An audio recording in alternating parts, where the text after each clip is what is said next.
How to remove mobile number from Singpass. Hey everybody, welcome back to the channel. In this video, I'm going to guide you on how you can remove your mobile number from Singpass. So without any further ado or delay, let's get started with today's video. To remove a mobile number from Singpass, you cannot directly remove it. Instead, you must update your profile with a new mobile number. So if you want to remove a current one, you have to update it with a new mobile number. Open the Singpass app and log in using your Singpass ID and password.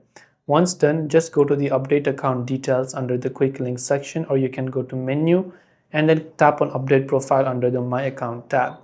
Now you just have to enter the new mobile number that you want to switch to and follow the on-screen instructions.